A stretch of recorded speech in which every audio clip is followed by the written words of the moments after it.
بسم اللہ الرحمن الرحیم۔ علم دین اور علم دین کو حاصل کرنے کے کیا فضائل اور مراتب ہیں، آج ہم اس کے متعلق بات کریں گے۔ آپ سے گزارش ہے کہ ویڈیو کو آخر تک دیکھیے، چینل کو سبسکرائب کیجیے، بیل آئیکن کو بھی پریس کیجیے تاکہ ہماری ہر آنے والی ویڈیو کا نوٹیفیکیشن سب سے پہلے آپ کو ملے۔ چلتے ہیں اپنے موضوع کی طرف۔ علم دین اللہ تعالیٰ کا بہت بڑا انعام ہے، اور جس انسان کو، جس شخص کو علم دین حاصل ہو گیا، اس نے علم دین حاصل کر لیا، گویا کہ اس نے اللہ کی طرف سے ایک بہت بڑی خیر کو حاصل کر لیا۔ اور علم دین حاصل کرنے والے کے جو حضور صلی اللہ علیہ وسلم نے مراتب اور مقامات بیان کیے ہیں، سن کر بندہ ہش ہش کر اٹھتا ہے، خوش ہو جاتا ہے، اور اپنے مقدر پر ناز کرتا ہے۔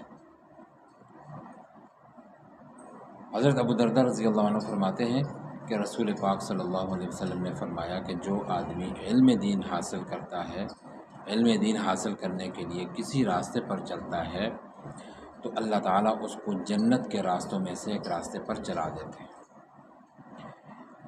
اور اس شخص کے اعزاز میں، اس کے اکرام میں، اس کے احترام میں اللہ کی نورانی مخلوق یعنی فرشتے اپنے بازو جھکا دیتے ہیں، اور زمین و آسمان کی ساری مخلوقات، یہاں تک کہ مچھلیاں پانی کے اندر، چیونٹیاں اپنی بلوں میں، اس آدمی کے لیے جو علم دین حاصل کرنے کے لیے نکلتا ہے، اللہ رب العزت سے مغفرت کی دعا کرتے ہیں۔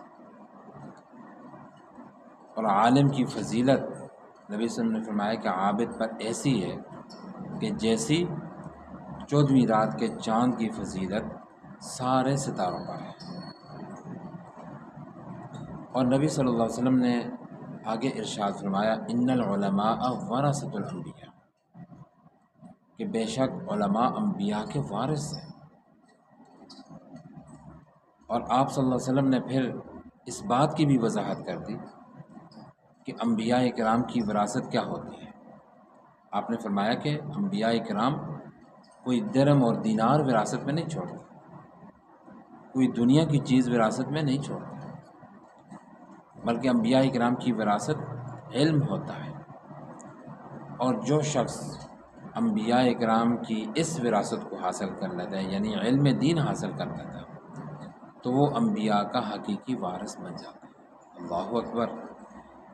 یہ وراثت جس کو حاصل ہو گئی، اس کو دنیا کی سب سے بڑی خوشی مل گئی، اس کو دنیا کا بہت بڑا انعام مل گیا، کیونکہ اس پر دنیا اور آخرت دونوں کی کامیابی کا انحصار ہے علم دین پر۔